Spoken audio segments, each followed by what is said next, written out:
Cerita dimulai dengan cerita sepasang seorang kekasih yang sedang bermesraan pada saat itu. Dan wanita itu sangat mencintai kekasihnya, meskipun dia tahu bahwa kekasihnya tersebut adalah seorang pembunuh bayaran. Namun, dengan demikian, ia sangat yakin jika dengan dirinya, naluri pembunuh John akan luntur dengan seketika. Namun, kemampuan John dalam membunuh tidak mampu diragukan lagi. Sudah berkali-kali ia dibayar untuk membunuh seseorang, dan semua tugas mampu ia selesaikan dengan sangat baik. Di suatu hari, pasukan John dan semua anggotanya sedang menikmati sebuah liburan sejenak di sebuah pinggir laut. Bos dari kelompok itu sedang melakukan hobinya, yaitu memancing. John dan bosnya memiliki sebuah hubungan yang sangat baik. Bahkan, John sudah dianggap sebagai keluarganya sendiri karena perannya yang sangat berpengaruh pada kelompok itu. Bosnya selalu percaya pada John ketika mereka akan melakukan sebuah pembunuhan terhadap orang-orang penting yang akan menjadi targetnya. Di sana mereka sambil berbincang tentang tanah seluas 500 meter yang ingin mereka kuasai. Mereka berencana untuk menguasai tanah tersebut, namun tiba-tiba ada satu anak buahnya yang datang dan mengganggunya dengan berbagai pertanyaan yang membuatnya sangat risih. Karena bosnya itu merasa terganggu, tanpa pikir panjang, kemudian dia membunuh orang tersebut. John adalah anak buah kesayangan dari bosnya tersebut. Keesokan harinya, John bersama anggotanya yang lain menuju ke sebuah tempat. Mereka telah diperintah oleh bosnya untuk membunuh seseorang. Mereka langsung menuju ke sebuah hotel, di mana di hotel itu mereka dapat mengincar target dengan sangat leluasa. Mereka mencoba untuk membobol salah satu kamar di hotel tersebut, namun aksi mereka hampir diketahui oleh dua orang wanita yang ada di hotel itu. Tetapi ketika melihat John, mereka malah terpesona dengan aura John yang sangat tampan. Mereka kemudian meninggalkan John dengan begitu saja tanpa ada rasa curiga sedikitpun. John kemudian melanjutkan aksinya untuk mencari sesuatu yang ada di kamar hotel tersebut. Mereka menempati kamar hotel itu dengan mengincar Javed. Javed memang menjadi incaran mereka dan berikutnya, menurut informasi, ia berada di sebuah hotel itu dan akan dibawa pergi. John dan kawanan bersiap untuk menembak Javed dari kamar tempatnya saat ini. Dia mulai mempersiapkan sebuah senjatanya. Pada saat itu yang bersamaan, Javed keluar dari gedung itu dan akan menuju ke sebuah mobil. Hal tersebut menjadi sebuah makanan empuk bagi John. John langsung mengincarnya melalui sebuah skup senjatanya itu.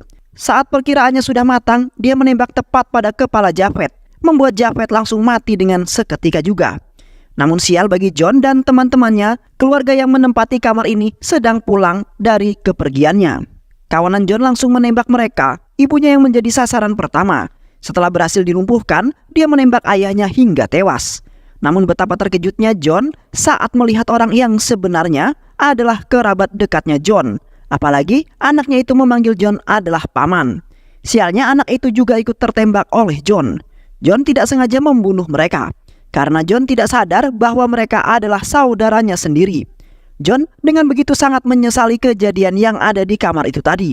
Tapi mau tidak mau, John harus melupakan itu semua dan kembali fokus pada pekerjaannya sebagai seorang pembunuh bayaran yang profesional. John kemudian kembali dan bertemu dengan orang-orang yang menyuruhnya membunuh. Di kontraknya, dia menyebutkan bahwa rumah itu kosong, tidak ada orang. Namun pada kenyataannya rumah itu berisi keluarga John. John sangat marah dengan orang yang menyuruhnya tersebut. Hampir saja dia membunuhnya. Untung amarahnya mampu diredam oleh teman-temannya pada saat itu. John sangat menyesal hingga kini. Dia bahkan mempensiunkan pistol yang digunakan untuk membunuh kerabatnya. Sementara anak buah Javed kini sedang berdiskusi bersama-sama. Mereka membahas kematian Javed. Mereka kemudian merencanakan untuk melakukan sebuah aksi balas dendam kepada siapapun yang telah membunuh bosnya tersebut. Di sisi lain, polisi sedang menyelidiki tempat kejadian perkara. Polisi mendapatkan informasi bahwa korban adalah Nages. Dia seorang mayor angkatan yang awalnya sedang pergi liburan. Jadwal sebenarnya dia harusnya pulang minggu depan. Namun untuk menghadiri pernikahan seseorang, mereka kemudian pulang dengan lebih cepat. Polisi sadar bahwa dia hanya menemukan 3 orang sebagai korbannya. Sementara keluarganya itu mempunyai 2 orang anak. Polisi lantas mencari 1 anaknya lagi. Ternyata anaknya itu sedang berada di balkon dan bersedih dengan sangat akibat kematian dari keluarganya itu. Anak itu merasa frustasi, apalagi dia tahu bahwa pembunuhnya adalah pamannya sendiri. Masih terbayang dengan jelas di dirinya ketika pamannya itu menembakkan sebuah pistol ke orang tuanya dan juga kakaknya. Mereka tak mempunyai siapa-siapa lagi. Ia berniat untuk melompat dari balkon di kamarnya. Namun untungnya polisi itu berhasil membujuk dan menyelamatkan si bocil tersebut. Di suatu konser, seorang penyanyi sedang bernyanyi. Di saat yang bersamaan, John datang untuk menonton konser tersebut. Wanita itu terlihat sangat senang dengan kehadirannya John. Begitu juga dengan John yang begitu menikmati lagu bawaan penyanyinya itu. Namun raut wajah John tidak bisa dibohongi. Ia masih sangat memikirkan kejadian pembunuhan tadi. Setelah selesai bernyanyi dan semua penonton pergi, wanita itu menghampiri John. Wanita itu adalah kekasihnya John. Dia sangat bersemangat menceritakan apa yang dialaminya selama konsernya tadi. Sementara dia melihat John agak sedikit rada aneh. Dia sangat murung dan tidak tersenyum sama sekali. Di satu sisi, wanita itu sangat excited untuk menyambut tanggal 15, yang mana itu merupakan anniversary dari pertemuan mereka selama 3 tahun lamanya. Meski John tidak mengingatnya, namun tidak masalah bagi Salina. Mereka kemudian merayakan hari jadi mereka di rumahnya dengan kecil-kecilan. Sambil makan malam bersama, namun Salina terus melihat John yang nampaknya banyak pikiran. Dia terlihat tidak menikmati perayaan tersebut. Dia hanya bisa tertunduk lusuh. Tak ada lain yang dipikirkan John saat ini, selain aksinya tadi siang. Dan di saat yang bersamaan, berita televisi menyiarkan tentang pembunuhan di hotel tadi dilakukan oleh John. Salina awalnya biasa aja, namun ketika korban itu ditunjukkan fotonya, dia menyadari bahwa itu adalah kerabatnya John. Dia mulai menyadari apa yang terjadi pada John saat ini. John dengan sedihnya bercerita apa yang telah dilakukannya tadi. Pembunuhan keluarga yang merupakan kerabat dekatnya, John dilakukan dengan tangannya sendiri. Masih terbayang jelas bagaimana mereka ketakutan dan teriakan keponakannya yang masih lugu tersebut. John benar-benar tidak tega, namun nasi sudah menjadi bubur. Salina sudah paham betul dengan kondisi pasangannya tersebut. Dia memberikan pelukan hangat untuk John sambil menyemangati John dan memberi sebuah sedikit pencerahan. Karena keluarganya itu sebenarnya cukup dekat dengan John. Di rumahnya Yunus, sekelompok anak buahnya mendapatkan penyerangan dari orang yang tidak dikenal, sambil meninggalkan sekuntum bunga yang ditunjukkan untuk Yunus. Kemudian Yunus mendapatkan telepon dari rivalnya yang mengancam akan membunuh Yunus dalam waktu dekat. Dan bunga itu adalah simbol untuk peti matinya nanti. Di sisi lain, di saat John mimpi buruk, dia bermimpi bahwa calon istrinya itu dibunuh oleh sekelompok orang dengan menggunakan sebuah senjata. Mimpi itu kembali membuat John merasa bersalah, hingga terbesit niat dari dirinya untuk menyerahkan dirinya ke kantor polisi. Calon istrinya melarang John untuk menyerahkan dirinya ke kantor polisi. Calon istrinya khawatir jika John akan ditahan sangat lama, sementara pernikahan mereka akan berlangsung sebentar lagi. Setelah diyakinkan oleh pasangannya itu, John akhirnya mengurungkan niatnya untuk menyerahkan diri. Tak lama, ada anak buah yang memanggil John dan mengatakan bahwa John dicari oleh bosnya. John kemudian pamit dengan kekasihnya untuk menemui bosnya tersebut. Dengan sedikit rayuan, dia berhasil mendapatkan sebuah izin. John kemudian pergi menemui bosnya itu. Dia mendapatkan pekerjaan untuk membunuh 5 orang penting termasuk Yunus. Namun John menolak tawaran tersebut. Bosnya seketika berubah raut wajahnya. Dia menanyakan alasannya dan John mengatakan dia sama istrinya akan pergi ke luar kota. Bosnya terus membujuk John dan meyakinkan dirinya untuk menjalani pekerjaan ini dengan nada yang sangat marah. Menurutnya anak buahnya terbaik satu-satunya adalah John. Maka dari itu dia akan merasa sangat kehilangan jika John akan pergi dari dirinya. Akhirnya John menerima tawaran tersebut untuk terakhir kalinya. Membunuh Yunus bukanlah sesuatu yang mudah. Apalagi Yunus adalah bos besar yang kemanapun dia pergi selalu diikuti oleh banyak penjaga. John kemudian pulang ke rumahnya dan mendapati surat ancaman. Dia langsung bersiap mengambil sebuah pisau dan mengecek ke setiap sudut rumah. Namun tak ditemukan seorang pun di dalamnya. Tak lama dia mendapatkan sebuah telepon dari bosnya. Salina saat ini berada di tangan bosnya, di mana bosnya tersebut telah menculik Salina. Bosnya itu kemudian memberikan kesempatan bagi John untuk berbincang dengan Salina.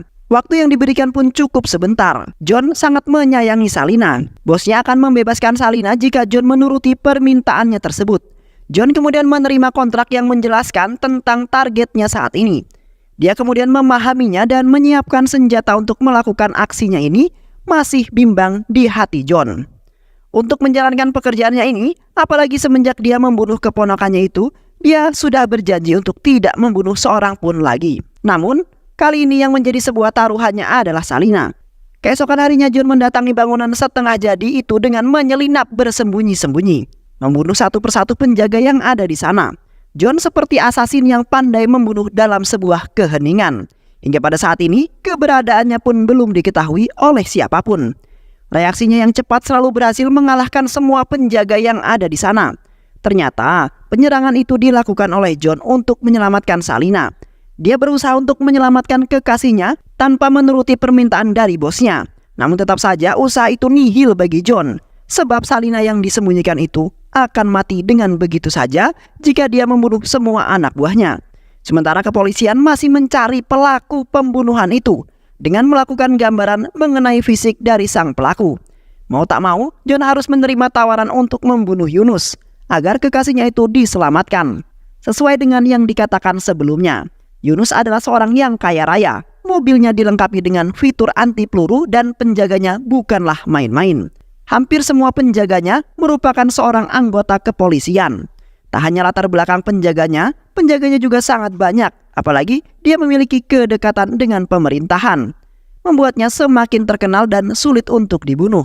Keesokan harinya, John mulai melakukan aksinya. Dia mengincar seseorang yang sedang dijaga oleh banyak penjaga. Saat sudah diincar dengan matang, namun dia tiba-tiba tidak jadi menembaknya karena terbayang keponakannya yang ia tembak saat di sebuah hotel. Sebenarnya itu adalah kesempatan yang sangat bagus bagi John untuk menyelesaikan tugasnya tersebut. Namun momen itu dilewatkan dengan begitu saja. Keesokan harinya, dia mendapatkan paket potongan jari dari bosnya. Itu adalah jari manis dari kekasihnya.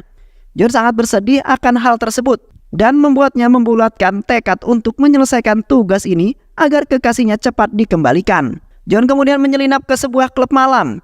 Dia mengincar satu orang yang akan dibunuhnya, hingga dia berhasil secara diam-diam membunuh seseorang yang menjadi targetnya tersebut. Pengawas itu kecolongan dan John mampu melarikan diri. Di kantor kepolisian, terdapat polisi yang pandai dalam membuat sebuah sketsa wajah seseorang.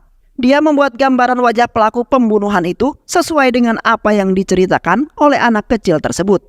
Saat melihat gambaran itu, anak itu merasakan trauma dengan sangat memuncak. Namun polisi menyadari bahwa orang itu adalah orang yang sama yang ditemui di sebuah klub semalam. Saat ini Salina masih dikurung oleh bosnya John. John akhirnya jujur pada Salina melalui sebuah telepon bahwa syarat untuk melepaskan Salina adalah dengan cara membunuh 5 orang termasuk Yunus. Polisi saat ini sudah membaca pergerakan John. Dia sudah mengidentifikasi siapa saja target selanjutnya dari si John ini. Dan polisi juga sudah menyuruh mereka untuk waspada dan dilarang berkeliaran sementara waktu. Yunus yang menjadi targetnya John selanjutnya dikawal dengan sangat ketat, membuat mereka mengurungkan aksinya itu untuk saat ini. Namun waktu semakin sempit bagi John mengetahui alasan sebenarnya dirinya dikurung. Salina mencoba untuk kabur. Penjaga Salina kemudian menelpon John dan mengancam John akan menyakiti Salina jika kekasihnya itu tetap memberontak. Salina kemudian berbicara dengan John. Dia sangat sedih dan mengucapkan selamat ulang tahun untuk si John. Namun untuk saat ini mereka tidak bisa berpelukan. Mereka sama-sama menahan kesedihannya atas apa yang telah direncanakannya selama ini. Mereka takut jika mereka tidak akan pernah bersama lagi. Namun John selalu meyakinkan kekasihnya itu bahwa dia akan segera membawa Salina pergi. Namun Salina merasa bersalah karena dia merasa John kembali menjadi pembunuh karena dirinya. Salina ingin John menghentikan itu semua. Akhirnya dia memutuskan untuk bunuh diri. Dia dibawa oleh penjaga bosnya untuk ke rumah sakit terdekat untuk menyelamatkan nyawa Salina karena akan sangat berbahaya jika John mengetahui hal tersebut. Sementara John saat ini hanya bisa merenung. Dia tak bisa berbuat banyak. Keesokan harinya, John melakukan kembali tugasnya itu. Namun kali ini, John sedang diincar oleh pihak kepolisian. Mereka melakukan sebuah perencanaan untuk melakukan penangkapan pada John dengan menganalisis rute mana saja yang akan didatangi oleh si John. Hingga akhirnya polisi menemui titik tengah keberadaan John dan dia sangat yakin bahwa benar saja ketika John berada di sebuah gedung. Di saat yang bersamaan, polisi datang ke gedung yang sama. John menyadari itu, langsung bersembunyi. Dan polisi meminta semua akses CCTV untuk mengetahui keberadaannya si John. Tak lama kemudian orang yang diincar oleh John itu datang dan dikawal dengan sangat ketat, termasuk kepolisian yang menyelidiki kasus ini. Sementara John saat ini sedang berada di sebuah atap gedung. Keberadaannya tidak bisa dideteksi sama sekali oleh para polisi itu. Dia mencoba untuk menjatuhkan ornamen yang ada di atas dengan sasaran orang incaran yang ada di bawahnya. Namun aksi itu tidak sepenuhnya berhasil, karena dari 2 orang targetnya, polisi berhasil menyelamatkan salah satu darinya. Kepolisian langsung berusaha menyerang John. Sial bagi John karena pada salah satu itu anggotanya tewas terbunuh oleh para polisi. Sementara John berhasil membunuh orang incarannya yang satunya lagi saat dia dibawa keluar hotel dengan senjatanya. Di sisi lain, kekasih John berhasil diselamatkan. Saat ini kondisinya belum stabil, masih sangat lemah karena banyak darah yang keluar. Namun di saat ini sudah sadar. Dia mencoba untuk melarikan diri. Dia melepaskan infus itu dan berniat untuk keluar dari sana. Di saat di pintu keluar, dia menabrak polisi yang menangani kasusnya John. Ternyata anak kecil itu dirawat di rumah sakit itu. Hal tersebut yang kemudian membuat polisi itu akhirnya bolak-balik ke rumah sakit. Polisi sudah berhasil menemukan tempat tinggalnya John. Diketahui dia hanya tinggal dengan seorang istrinya, sementara istrinya John saat ini melarikan diri. Bosnya itu kemudian marah besar kepada penjaga sal ini karena dia tidak becus menjalankan pekerjaannya. John berhasil membunuh target 2 orang yang ada di gedung tadi. Dia kemudian menelpon bosnya dan ingin berbicara pada Salini. Di saat yang bersamaan, Salini berusaha menelpon John dan kemudian dia memberikan sebuah kabar kepada John bahwa dia berhasil kabur dari penjagaan mereka. Dia sekarang sedang berada di dekat Bank India. Mengetahui hal tersebut, John langsung mencoba untuk menghampiri Salini di tempatnya berada. Tak lama John datang dan Salini merasa sangat bahagia. Namun saat akan menyeberang, Salini dibawa oleh anak buah bosnya itu lagi. John mencoba untuk mengejarnya, namun itu tidak berhasil. Di sisi lain, kepolisian sedang menggerebek rumahnya John. John menelpon polisi yang menyelidikinya selama ini. Dia meminta polisi itu tidak untuk bertemu. Dia meminta tolong pada polisi untuk membantunya menyelamatkan Salini karena dia sedang hamil. Mereka kemudian sepakat dengan tawaran masing-masing. Jika polisi itu mampu menyelamatkan Salini, maka John akan menyerahkan dirinya. Dan polisi menyuruhnya untuk datang ke kantor polisi. Namun keesokan harinya, John datang ke rumah Yunus. Dia memiliki sebuah rencana untuk memanfaatkan polisi dan anak buahnya Yunus. Baru saja datang, dia sudah dihadapkan dengan banyak prajuritnya, lengkap dengan persenjataan laras panjangnya. Dia datang ke rumah Yunus untuk meminta tolong pada para polisi penjaganya membantu menyelamatkan Salini.